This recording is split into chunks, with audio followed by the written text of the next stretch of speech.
Hi, this is a Soul Farm Girl. Welcome to my YouTube channel.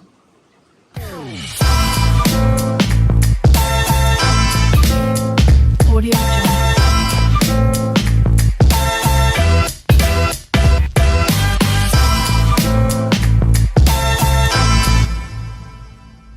Tara, silipin natin yung mga RTL dito na 2 months old na. Yan, so ipapakita ko sa inyo. At mag-face mask ako kasi pagpasok ko sa loob, lumilipad-lipad na yung mga balahibo nila. Baka malanghap ko, di ba? Okay, let's go!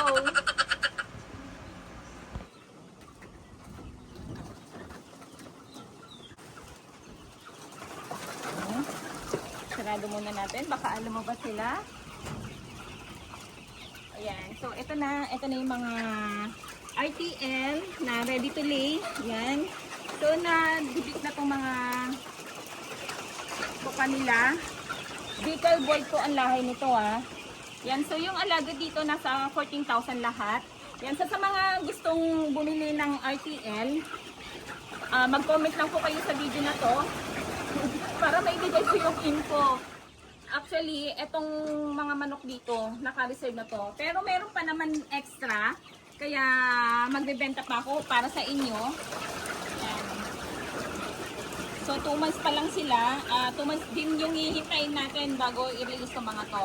Ayan, so kung mapapansin niyo, itong manok na to, ayan, yung may palong kaagad. Maliit pa lang, di ba? Maliit pa lang, di ba, may palong na. Lalaki yan. Hindi yan nangingitlog. Kaya pag yan ang binigay sa inyo at nasa 16 weeks pa lang, huwag nyo kunin kasi lalaki yun. Baka mamaya mabudol kayo, di ba? Yun, sinasabi ko lang sa inyo para hindi kayo magkamali sa pagpili ninyo. Ito, totoo. Yun, i-close up mo yung may palong. O, ito pala. Meron din dito. O, dalawa, tatlo. Tatlo na sila. 4 yung nandun na may palong na din ng konti. Ayan. Hindi mo talaga maiiwasan na magkaroon ng ganyan.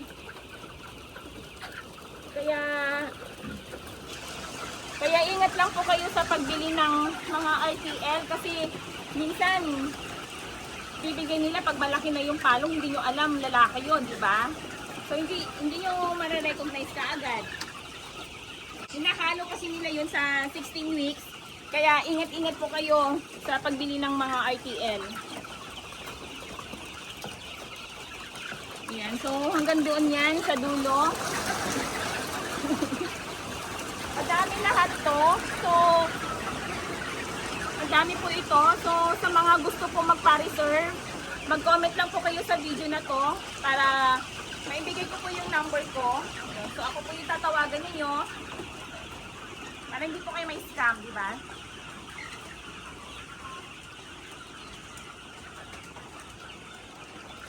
Manguhuli ako ng isa. Pakita ko sa inyo yung ano nila, yung tuka. Dito na lang ako manghuli. Mabilis na sila yun, no?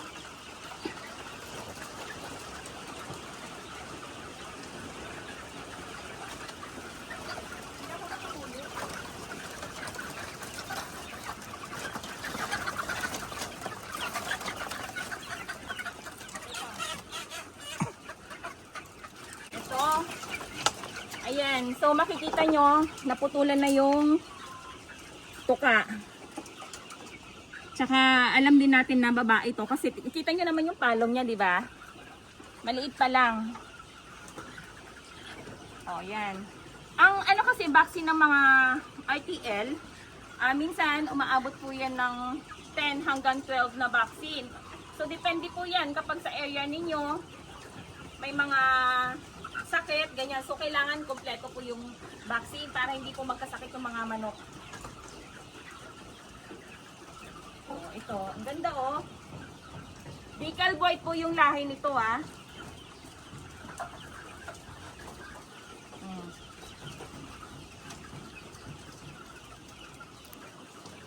Yan. Oh, diba? Na.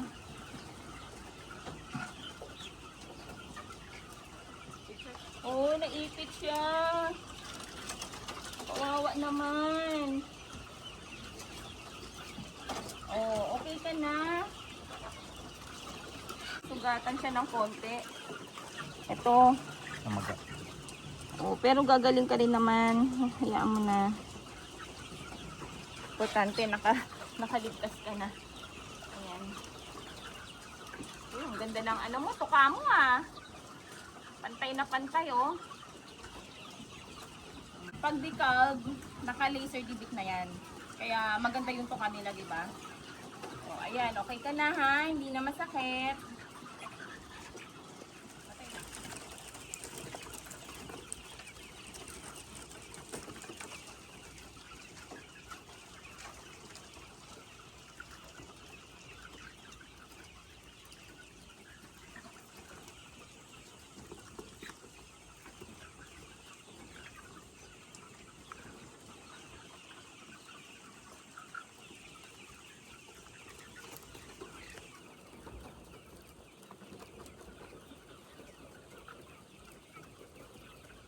Ayan.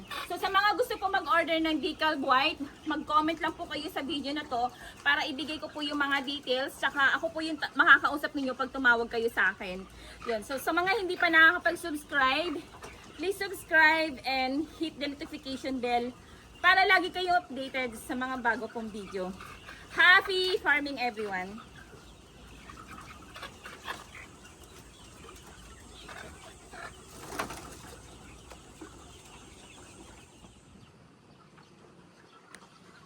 Yan, so makikita nyo dito sa baba. Yan, so mataas siya, 'di ba? Elevated. Yan, so ganyan po yung ideal pag gusto niyo magpatayo ng bahay ng RTL. Yan. Para dito sa baba, hindi na kayo mahirapang yumuko-yuko pag may mga poops na hahakutin. Kasi yung mga poops ng manok, pwede po ibenta yan. Kinukuha po yan ng mga may palaisdaan. Yan yung pinapakain. Yun. So ganun yung ginagawa nila. Mas madali maglinis kasi pag mataas, 'di ba? So ngayon, konti pa lang yung mga poops nila. Ayan. Maano nga lang po dito ha. Maano tawag dito? Mga balahibo nila lumilipad. Kaya kailangan naka-face mask kayo kapag papasok kayo sa kulungan ng manok. Para hindi nyo malanghap. Ayan. So ganito, dapat ang ipagawa ninyo sa mga gusto pong mag-alaga ng mga pullets, yan. So, mga ano, sisiw. Yan, ganito po. Ganito po talaga yung setup. Mataas.